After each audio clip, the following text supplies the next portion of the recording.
Good morning students. आज हम Lost Spring के एमसीक्यू करेंगे। स्टार्ट करते हैं। Who is the author of Lost Spring? कि लॉस्ट स्प्रिंग का ऑथर कौन है? William Douglas, Alphonse Daudet, Anees Jung, A R. Barton. तो इसके ऑथर हैं Anees Jung. This story is an excerpt from which book? कि किस बुक से ये छोटा सा पार्ट स्टोरी का लिया गया है? The great Gatsby, Ulysses, war and peace, lost spring, stories of stolen childhood. तो ये लिया गया है lost spring, stories of stolen childhood. What is the theme of the story? इसकी थीम क्या है स्टोरी की? Poor condition and exploitation of slum children, rich people, spring season, poor people. तो इसकी जो स्टोरी है किस पे है बेटा? पुअर कंडीशन और जो एक्सप्लॉयटेशन होता है स्लम चिल्ड्रन का, उस पे। What is the meaning of Sahib आलम? साहिब आलम का मतलब क्या है? God, Mughal Azam, Lord of the universe, honourable man. तो उसका मतलब है Lord of the universe. Next question है, विच वॉज साहिब्स प्रोफेशन? कि साहिब का प्रोफेशन क्या है? साहिब क्या है? एक रैग पिकर है। Okay. Where did Saheb family live before they settled in Delhi?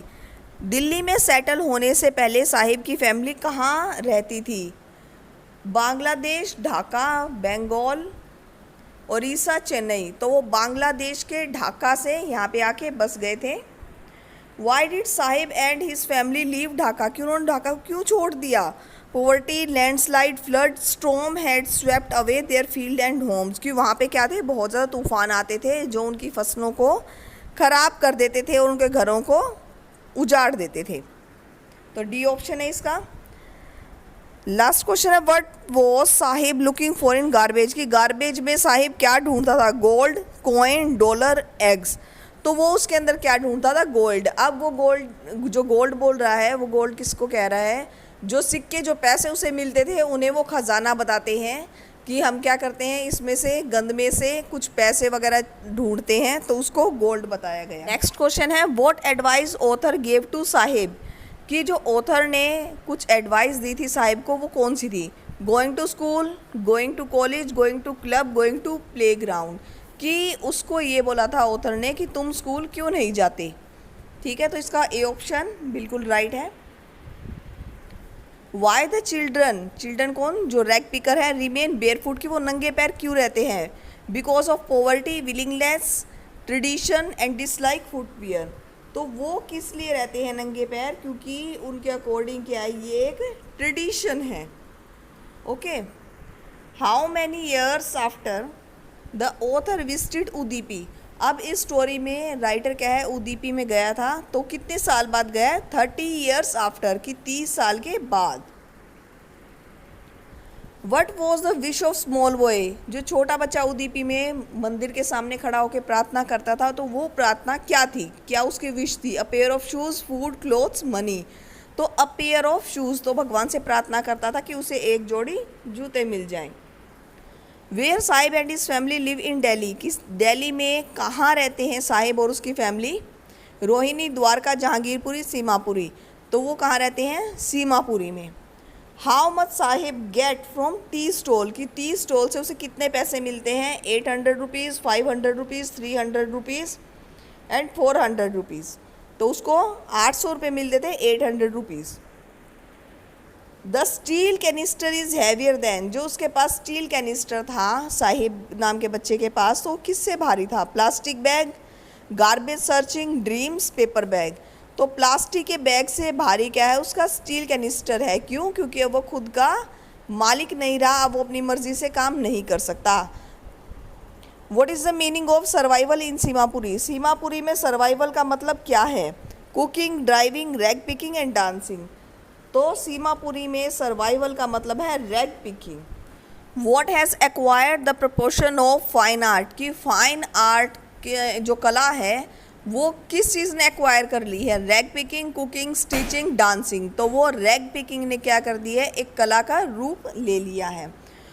What is more important than identity for rag pickers? की रैग पिकर्स के लिए उनकी आइडेंटिटी से इम्पोर्टेंट क्या था? House, food, car, electricity. तो जो फूड है वो उनकी आइडेंटिटी से ज़्यादा इम्पोर्टेंट था। Firozabad is the centre of which industry कि फिरोज़ाबाद में किस चीज़ की इंडस्ट्री है, bangle industry, footwear industry, glass industry और steel industry.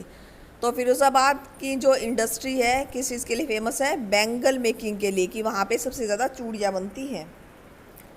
What was Mukesh families profession, कि जो मुकेश की फैमिली थी उनका प्रोफेशन क्या था, रैग पिकिंग, शॉपकीपर थे, ड्राइविंग, बैंगल मेकर। तो उनका प्रोफेशन था बैंगल मेकर थे वो। वॉट इज़ मुकेश ड्रीम, कि मुकेश का सपना क्या था, to become an actor, bangle maker, dancer, motor mechanic. तो उसका सपना था मोटर मैकेनिक बनने का। How many children work around the glass furnace, कि जो ग्लास फर्नेस थी, भट्टियाँ थी, कितने बच्चे वहाँ पे काम करते थे इस ग्लास इंडस्ट्री में चूड़ियाँ बनाने के काम में। तो वो थे 10,000, 20,000, 5,000, 15,000। तो 20,000 चिल्ड्रन जो थे वो क्या करते थे, काम करते थे यहाँ पर। What type of houses these bangle makers have, जो ये बैंगल मेकर हैं उनके घर किस तरह के थे, big houses, hovels, small houses, huts. तो जो उनके घर थे वो कैसे थे, होवेल थे, इनके टूटे फूटे और झोपड़ी थी। वो टाइप ऑफ हाउस मुकेश है, ये मुकेश का जो घर था वो कैसा था, big house, small house, half built shake and हट। तो उसका जो घर था क्या था, हाफ बिल्ट शेक, आधा बना हुआ था, झोपड़ी बनी हुई थी, आधी थी वो। लेडी इन मुकेश हाउस, कि मुकेश के हाउस में जो यंग लेडी थी वो कौन थी, Mukesh wife, Mukesh grand mother, Mukesh sister in law and Mukesh sister. तो मुकेश की भाभी वहाँ पे थी। How many man live in Mukesh family, 5, 7, 3 and 2। Mukesh की फैमिली में 3 आदमी थे। Who spoke these word, can a God given lineage ever be broken, कि किसने ये शब्द कहे, Mukesh, Mukesh grand mother, author and Sahib. तो ये मुकेश की दादी ने कहे थे। Who has failed to renovate a house, कि अपने घर को रेनोवेट करवाने में कौन फेल हो गया, मुकेश, साहिब, ऑथर, मुकेश फादर। तो बी ऑप्शन इसका, मुकेश के फादर अपने घर को रेनोवेट नहीं करवा सके। Who is the young girl,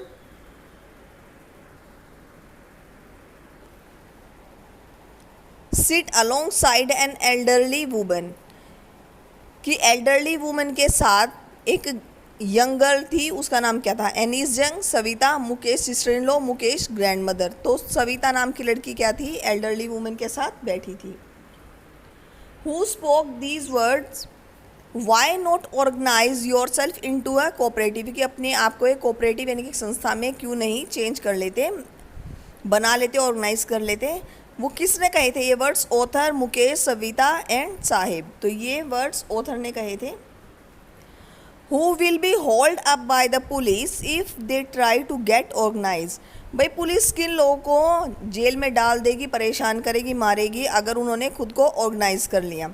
साहूकार, middle man, the group of young man, Mukesh. तो the group of young man, अगर लोगों ने अपनी खुद के कोऑपरेटिव संस्था बना ली तो पुलिस क्या करेगी, उन्हें परेशान करेगी। ये सभी आप